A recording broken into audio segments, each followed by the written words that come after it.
So this is another thing, again, I wanted to talk about, which is, you've seen me unbox some of these in the past. This is an Icons of the Realm, officially branded D&D Adventure in a box. This particular one is the Were-Rat Den.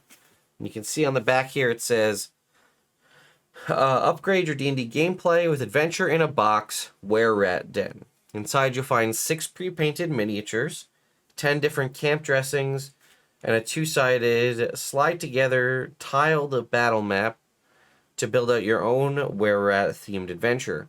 Whereas your next clash with Were-Rats is a brief encounter or drawn-out scenario, the Adventure in a Box Were-Rat Den is your place to start. It comes with 4 different Were-Rat miniatures, a sludge pile, a giant rat, and a swarm of rats, as well as other sort of set dressing, and then we saw the battle map. So let's go ahead, pop this one open, see what we're looking at. First, we'll cover these are like cardboard tiles, as you can see there. They are not, they look to be like, they're a little sturdier, but they're not like super high-end tiles here. Let's see. So, they are like a, I don't know if you can, they are like almost like a wax feel to it. Definitely, it might be water resistant, definitely not waterproof. But as you can see here, we can kind of build out some sort of building here.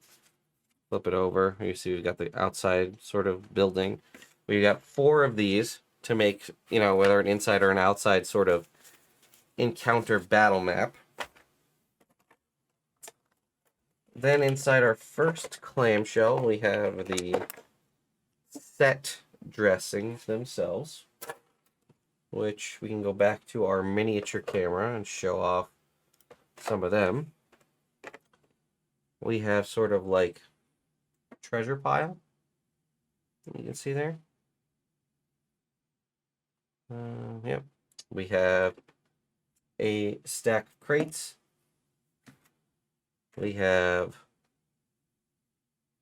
some sort of rock, or maybe, I don't know if that's supposed to be rocks or maybe mushrooms. We have a moldy bench here. We have cage that does open. And then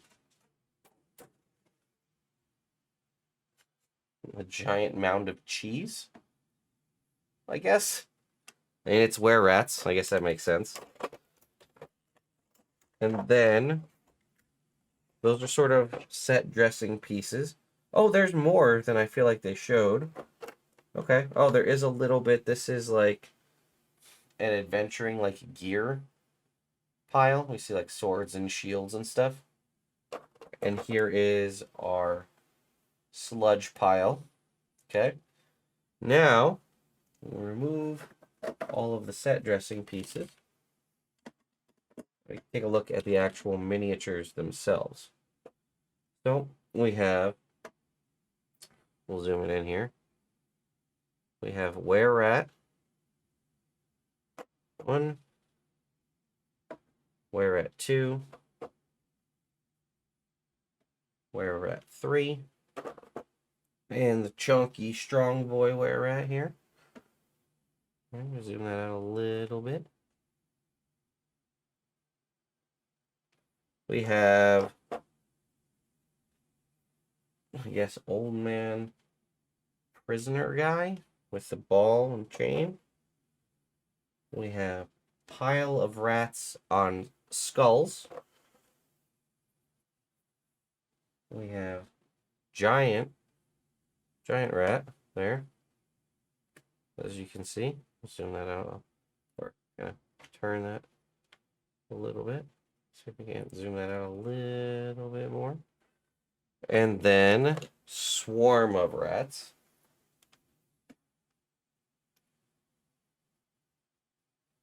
So again, this isn't. We have a variety of these. I think I have a whole Mind Flayer ship encounter that is similar to this.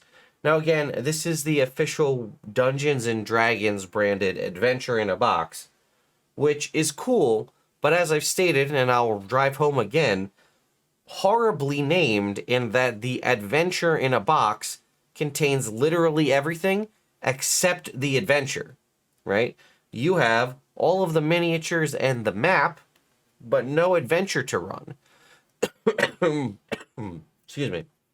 Now, obviously, you could come up with your own. You could use this adventure in a box scenario that's provided with all of the miniatures to inform an adventure, right? Use that as sort of a jettison point. Okay, I have this cool thing. Now I'll design an adventure around it and go for that. So that was, again, adventure in a box. Cool. Doesn't contain an adventure. Now, we have the WizKids. Here, let me come back to this. Encounter in a box, which is also, again, made by WizKids using their Warlock terrain, which is going to have actual terrain, 3D terrain pieces on top of the battle map tiles, as well as the miniatures. Now, this one is not 3D miniatures. It is 3D terrain, and it is 2D acrylic miniatures, but it also comes with an actual module for you to run. So let's go ahead and see what we get inside here. So, first up, I guess I'll come back to this camera. We have our battle maps, which are about probably the size of those. We have these two sides, and then these two sides. So we have full kind of battle maps that are almost self-contained by themselves. Like this could be an encounter, as could this, so could this, and this. You have these. They're about the same style and quality as the ones we have from the Adventure in a Box, though these are kind of more modular. I actually kind of like the feel of the material better on these ones from the Encounter in a Box. Then, as I stated, we do have some 2D acrylic miniatures. These are the Idols of the Realms style, where you sort of pop out off of the acrylic base one of these, and then you pop out a miniature, and then you just sort of take them, and I don't know if it matters which one. Yeah, you just kind of press it into the base. Then you have the ones, they're double-sided miniatures front and back. I'll go ahead and show one of these up close for you,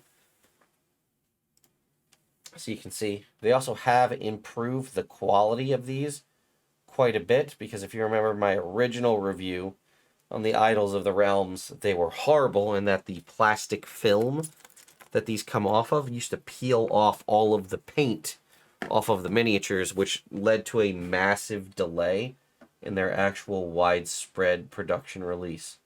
So you can see again, double-sided.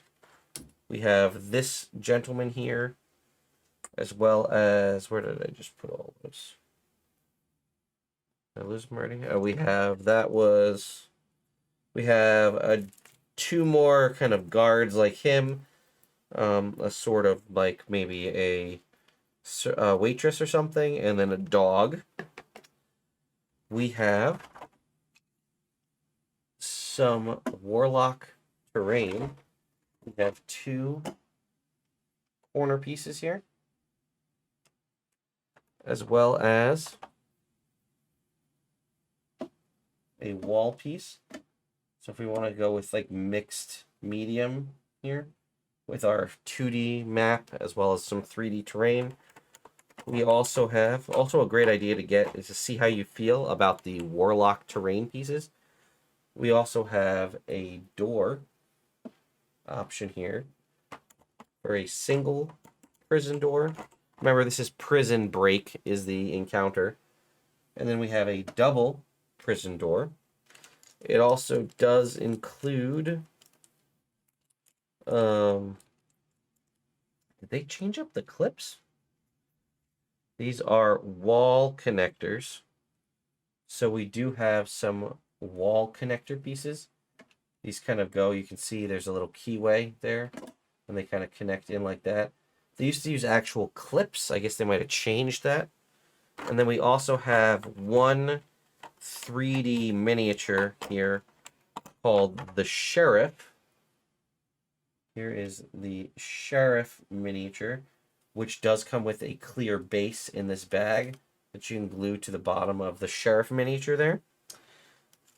And then we also have this, which, as mentioned, is a whole encounter and scenario for you to use. It even gives you like backstory.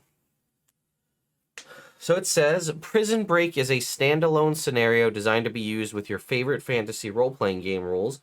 This location, a jailhouse with a basement, could fit virtually anywhere in your campaign world, and this booklet should provide enough information about the place, the people, and the activities that you can easily fill in whatever stats your favorite game system calls for.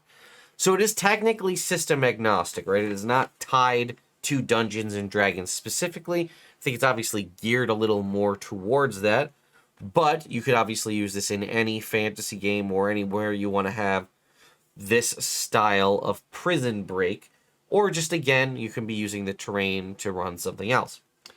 It says, before it was a jail, smugglers dug a tunnel into this building's root cellar. It has remained hidden from the public for decades, and when Sheriff Oslin discovered it, she immediately recognized it as a business opportunity. She struck a deal with local smugglers and has set up a lucrative arrangement. The smugglers bring in valuable contraband, and the sheriff and her bailiffs facilitate in exchange for a share of the profits. Over time, Sheriff Oslin began to utilize the smugglers' tunnels to address some of her other concerns, namely the town's ongoing problem with, quote, undesirables, drifters, beggars, and the occasional obnoxious adventurer. Officially, she arrests these people and quietly escorts them out of town. Secretly, though, she delivers them to the smugglers who traffic in forced labor, ridding her town of troublesome individuals while turning a profit. It says location, because of the smugglers' tunnel in the basement, you should consider placing the jailhouse near a seaside cliff, riverside cliff, or a city wall, so that the other end of the tunnel comes out someplace unlikely to be observed by witnesses. Some locals have guessed at what's transpiring inside the jail, and most have the sense not to voice their theories publicly. Those few who get too close to the truth are arrested on trumped-up charges and are scared into silence or sold to humanoid traffickers. The friends and family of one such recently disappeared person have decided to quietly seek outside aid from a group of adventurers passing through the area, which would obviously be potentially the characters. And that takes you inside of this document to the scenario overview, which kind of runs you through. It talks about inside the jail, the office. It even actually gives some of the bailiffs, names and things here. It talks about the sheriff's office, the cells, what can be found in the basement, the smuggler's tunnel, and then the backside here has persons of interests, and it says this: the sheriff, the three bailiffs, which are Runrig, Bellick, and Gart. There's Chopper is the dog, and Emmerette is a shrewd local girl who began to suspect a few months prior. She was the one I thought might have been a waitress. That was her. And then it has two plot hooks. It says, you can use this location as is, but the smuggler's tunnel in the basement opens up other potential plot hooks. You're under arrest. Instead of Emmerette, one of the adventurers was arrested by the sheriff for disturbing the peace or another appropriate crime. Oslin sent word to the traffickers and is waiting for them to pick up the merchandise. You can run this option as a solo side adventure for the prisoner or as a regular adventure when a player misses a session. You could even run both with the prisoner's player and the other hero's players kept separate so that neither party knows what the other is doing. It also has Fort Justice here. The corrupt sheriff refuses to charge a prominent local criminal or crime lord, leaving the heroes to arrest him themselves. The sheriff and her bailiffs left, but are coming back with a mob of supporters to rescue the crime lord. Can the adventurers defeat the jailhouse until help arrives, or will they find old smuggler's tunnel in time to escape with their prisoner? I think that's pretty cool. I don't know if I have an MSRP on the box here. I don't. Let's go ahead and look this up. So we're going to go to, I guess we'll go to Amazon. We want to look up WizKids counter in a box. So this runs $30. That's not that bad, right? It's a pre-written adventure that you get. You get the one 3D miniature, you get the couple of pieces of terrain, the battle map, and the 2D acrylic features. They also have another one called Wagon Ambush. I believe, I don't know if it's going to be an adventure in a box or an encounter in a box, but I believe I heard from the folks at WizKids that a Red Dragon one is happening. For reference, it looks like the Adventure in a Box Were-Rat Den is currently selling for $82 on Amazon. That can't be right.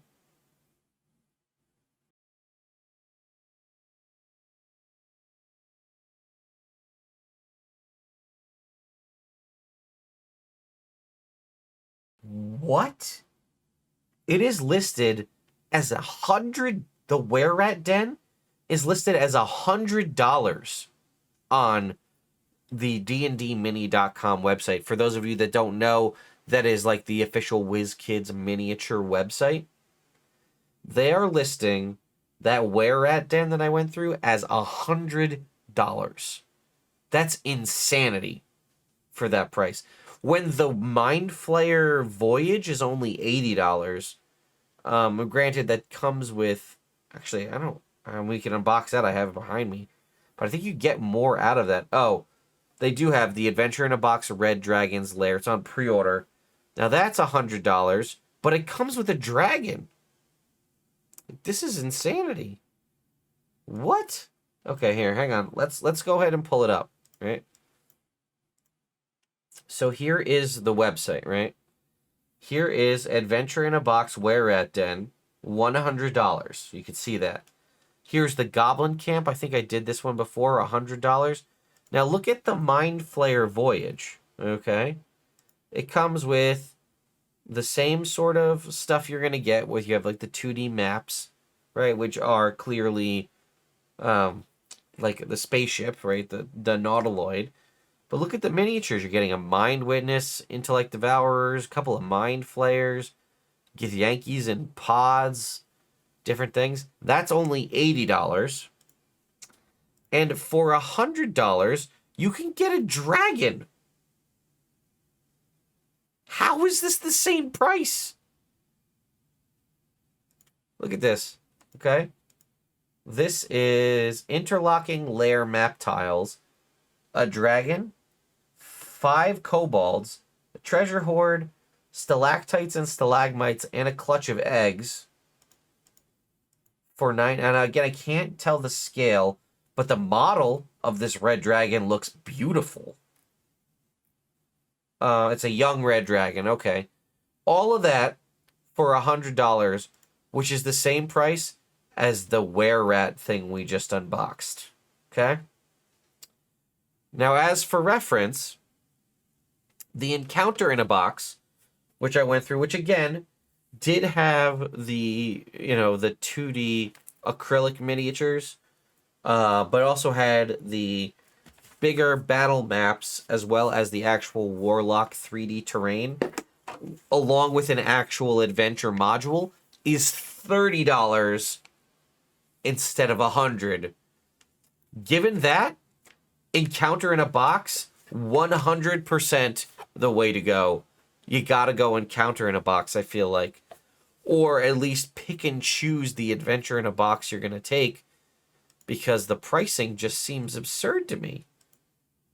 I just, how is that?